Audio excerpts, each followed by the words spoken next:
Okay, so it's May 5th, 2024, and it's like 11:49 p.m., so it's almost midnight, so it's almost May 6th. But I'm just thinking about Nikola Tesla. Like, if Nikola Tesla came back in a time machine, he may have already, actually, and he may have met a lot of people, but if he did now, would people actually help him? Um, would people help him? Because he died, like, not even making money from his own ideas. Like, would people help him to receive what is rightfully his? Or would they just continue to treat him the same way that they did by stealing his ideas and stuff, like when he was alive? Like, I wonder. But people are so selfish and human and greedy and human that they have to single out particular individuals and groups, and you know, that's human nature. So I can't be mad at it because it's human nature.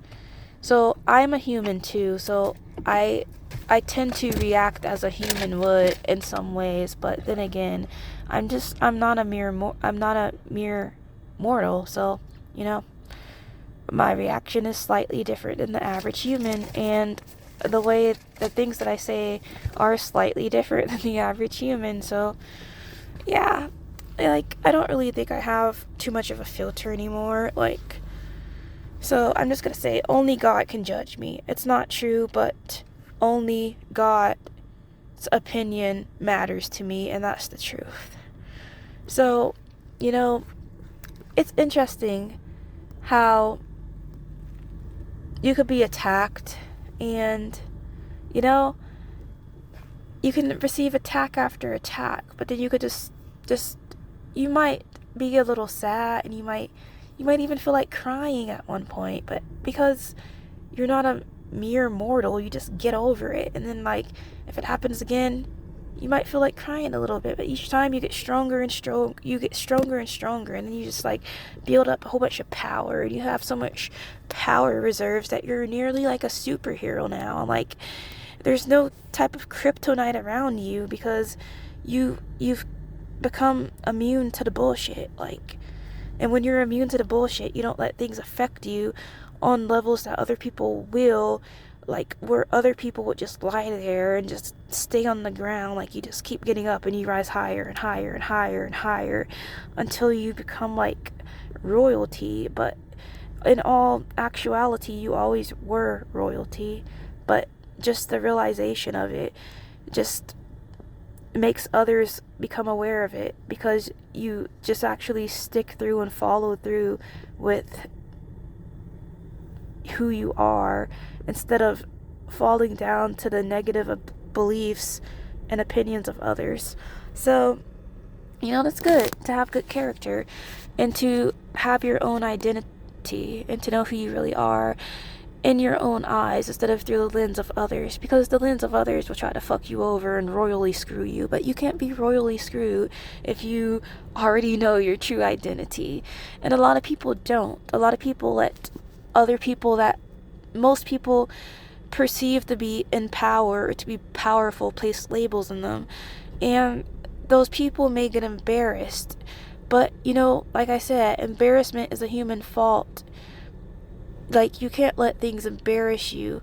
I mean, people can, but I can't. Like, and it's actually an interesting thing, like, how I have to go through this, because all people don't. And, you know, it's interesting. Like, I'm a philosopher. I am a philosopher at heart. And when I was taking my college courses, I actually had the highest grade in my psychology courses, in my psychology class. Like, every week, my racist teacher would give us a quiz, and I would always come out on top and have the highest grade. And she would think I was cheating, but she would call me out in front of the class and say I had the highest grade that week. And I was on like a winning streak for a while.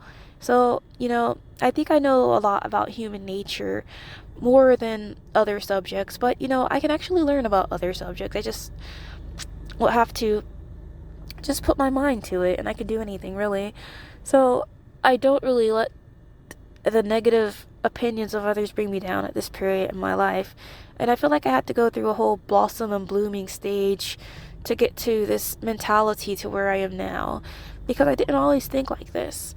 But I think like that now, and there's a lot that you could achieve with this mentality, but all people cannot have this mentality because we're not all programmed and biologically hardwired to.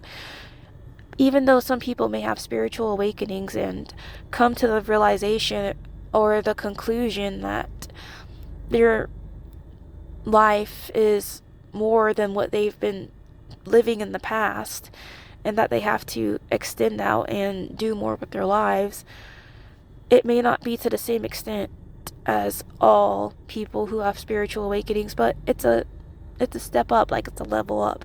So I'm having like a level up in my mentality and a level up in my spirituality, but for some reason I still dress like a hippie. Like, I don't really care what people think about the way that I dress, but I probably should dress a little bit better, and then maybe people will respect me more, because I know that these mere mortals just judge you off of physical appearance, but I really try to dress down sometimes because I feel like people should judge me off my character, not the way that I look. So sometimes I really just try to dress like nonchalant, like with no cares, like no fucks. And I feel like people should still respect me anyway because the way that I act. And it's not the way that I act, it's the way that I am. And that is the way that it portrays the way that I act.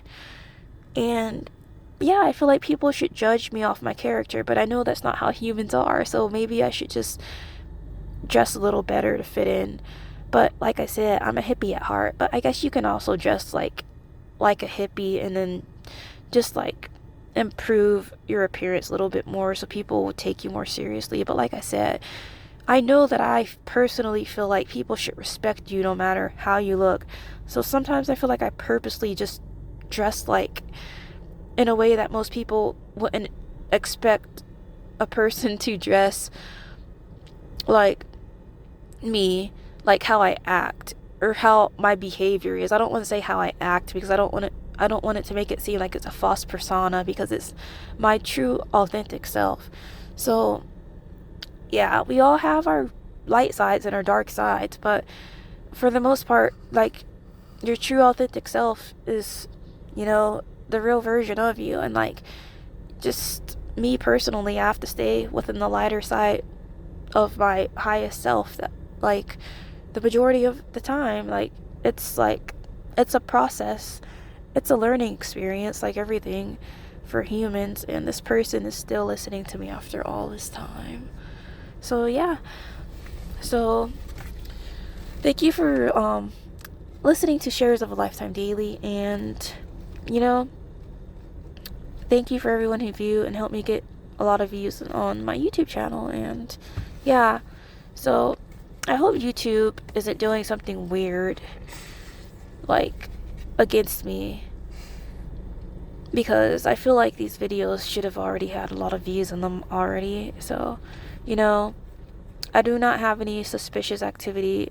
I'm not blacklisted, and I'm a fan favorite. Like, when people actually know my personality, they love me. So, but I do know that by human nature, people follow the crowd. Like, if a large group of people are going against a certain person, like, the majority is going to follow the crowd until they're not going against the person anymore, and that person's like a fan favorite, and then everyone's just going to turn around and start following them.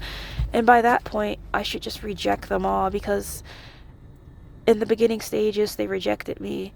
But the Bible does say an eye for an eye is not the way. But, only time will tell.